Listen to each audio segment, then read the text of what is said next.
Salut tout le monde et merci de me rejoindre dans cette nouvelle vidéo. Joyeux Noël et bonne année, j'espère que vous avez passé de très bonnes vacances et que vous êtes en très bonne santé. Alors après avoir expliqué en long et en large la formation des verbes au présent de l'indicatif, nous allons voir aujourd'hui les valeurs du présent de l'indicatif. À la fin de cette leçon, vous serez capable de connaître les différentes valeurs du présent de l'indicatif. Tout d'abord, commençons par la définition d'une valeur. C'est quoi la valeur du temps? La valeur, c'est ce que veut exprimer celui qui parle ou celui qui écrit. Parfois, il exprime un fait habituel, un fait soudain ou duratif. Donc, selon le contexte, la valeur du temps peut changer. Alors, quand est-ce que j'utilise le présent de l'indicatif? J'utilise le présent de l'indicatif pour raconter des faits qui se déroulent juste au moment où l'on parle. Ce présent s'appelle le présent d'énonciation.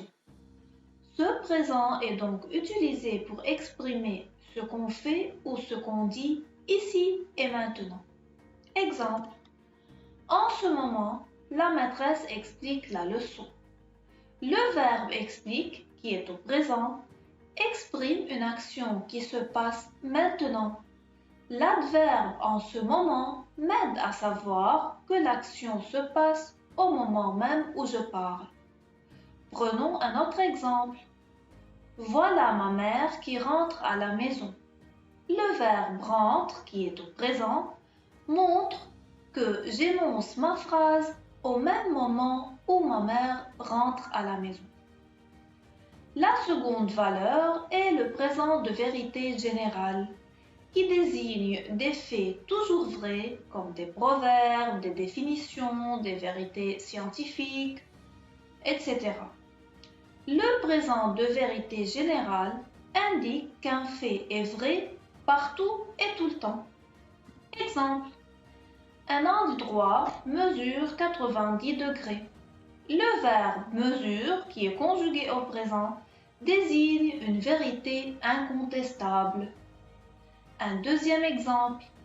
Qui se ressemble s'assemble. Les verbes se ressemblent et s'assemblent qui sont au présent sont utilisés dans un proverbe qui est valable de tout temps. Un troisième exemple. La Terre tourne autour du Soleil. Le verbe tourne, conjugué au présent, nous donne une information scientifique qui ne va jamais changer. La troisième valeur est le présent de narration, qui est utilisé pour raconter des actions passées en les rendant plus vivantes. Cela nous donne l'illusion que des faits passés appartiennent au présent. Exemple. Il se promenait dans les bois quand soudain apparaît une biche qui se met à brouter l'herbe. Comme vous avez remarqué, la phrase commence par un verbe à l'imparfait. L'imparfait exprime ici une action passée de longue durée. Nous allons voir cela plus tard. Et d'habitude, avec l'imparfait, on utilise le passé simple. Mais pour rendre le récit plus vivant, on remplace le passé simple par le présent.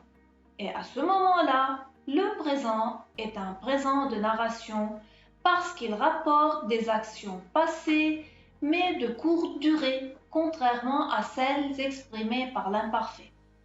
Donc, pour résumer un tout petit peu, le fait d'utiliser le présent avec les verbes apparaît et semer rend le récit plus vivant.